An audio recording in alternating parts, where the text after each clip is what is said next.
A few weeks ago, I released 2 videos on the general effectiveness of chemotherapy. What happens when you add fasting to the mix? This is a first of a 3-video series exploring that very question.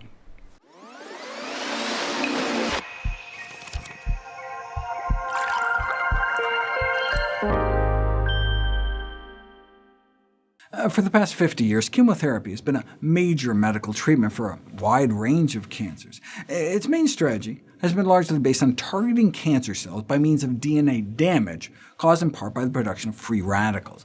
Although these drugs were first believed to be quite selective for tumor cells, we now know that normal cells also experience severe chemotherapy-dependent damage, leading to dose-limiting side effects, including bone marrow and immune system suppression, fatigue, vomiting, diarrhea, and in some cases, even death. And if you do survive, the DNA damage to normal cells can even lead to new cancers down the road. There are cell-protecting drugs that have been tried to reduce the side effects, so you can pump in higher chemo doses, but these drugs have not been shown to increase survival, in part because they may also be protecting the cancer cells. What about instead using fasting for cellular protection during cancer treatment? Fasting may have an unrecognized role in cancer prevention and treatment. Short-term fasting before and immediately after chemotherapy may minimize side effects, while at the same time may actually make cancer cells more sensitive to treatment. That's exciting.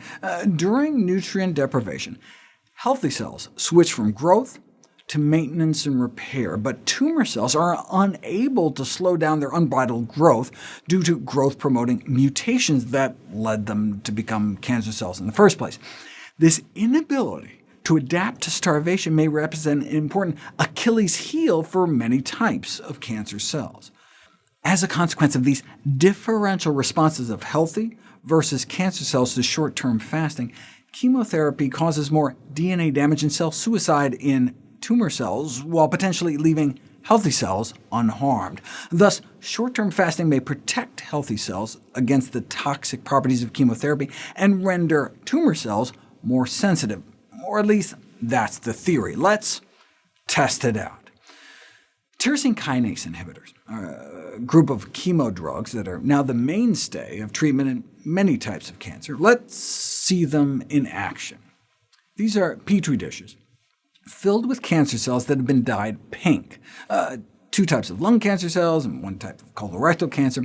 This is the before, and this the after. Exposed to the chemo drugs erlotinib, gefitinib, crizotinib, and regorafenib. See how there's less pink?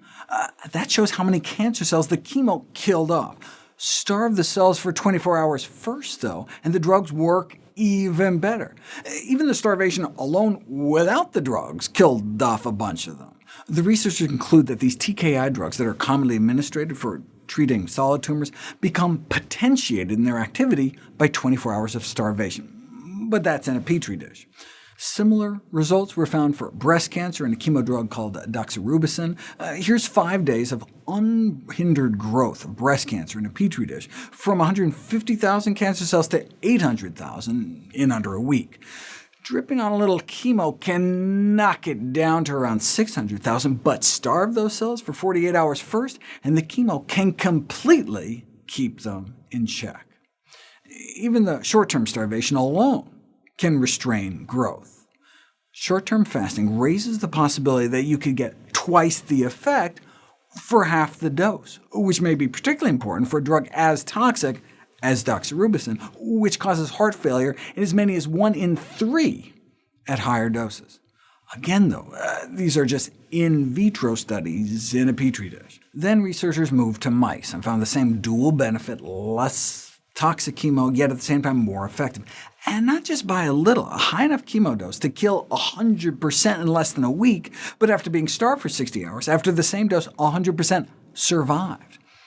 Okay, that's the toxicity. What about efficacy? Here's tumor growth without chemo, growth with chemo, and with chemo after short-term fasting. And this translated into improved survival. Interestingly, fasting alone appeared to work as well as the chemo, and the same with radiation, unbridled tumor growth knocked down by radiation therapy, and even more so after the combination of radiation and alternate-day fasting. But alternate-day fasting alone seemed to do as well as the radiation. OK, but that's breast cancer in mice. I'm sure Mickey is thrilled for Minnie, but what about in people? We'll explore that next.